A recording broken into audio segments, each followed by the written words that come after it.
ओम शांति। एकता का बहुत महत्व है।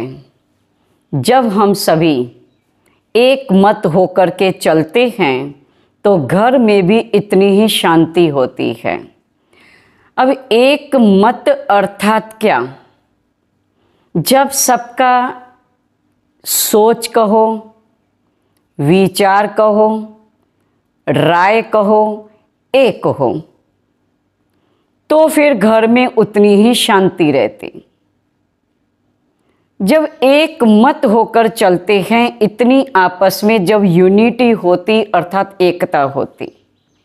जैसे आज ईंट में भी देखिए आज कितनी एकता है।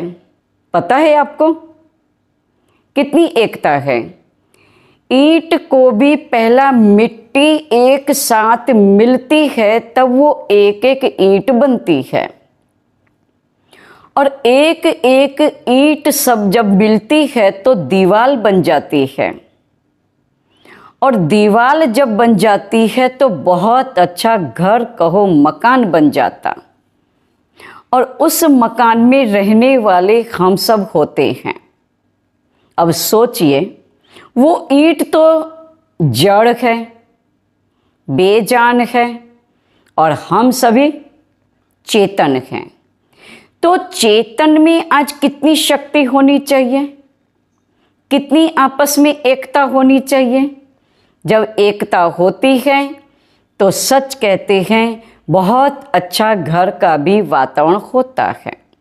जैसे एक छोटी सी बात मैं कहूँ, एक झाड़ू है।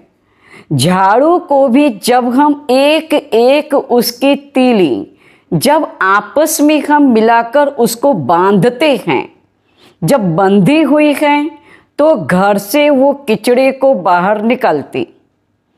अगर वो ही झाड़ू घर में अगर वो खुल जाता है तो वो ही झाड़ू घर में क्या करता? कचरा ही कचरा कर देता। इतना किचड़ा हो जाता, वो निकालने के लिए तैयार नहीं, लेकिन खुद ही किचड़ा बन जाता। जब उसको बांधते हैं रस्सी से तो वो किचड़ा निकालने के लिए तैयार होता।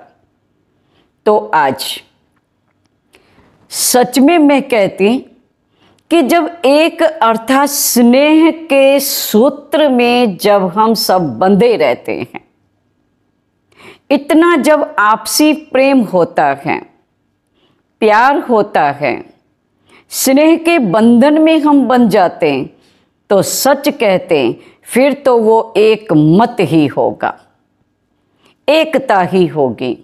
और जब एकता होती फिर तो घर में एक स्वर्ग कहें उसके लिए हो जाता।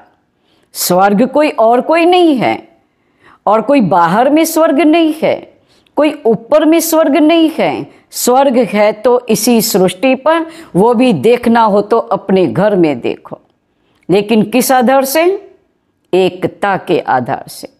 अब जब आपस में इतनी एकता होगी तो आपका ही घर एक स्वर्ग बन जाएगा। घर स्वर्ग बनेगा, लेकिन उसके पहले भी हम खुद को अर्थात इस शरीर रूपी घर को पहला स्वर्ग बनावे, अर्थात अपनी विचार, अपनी सोच सबके साथ एक समान हो, मिलनसार हो, तो घर घर अपना स्वर्ग बन जाता। तो एकता का इतना महत्व है।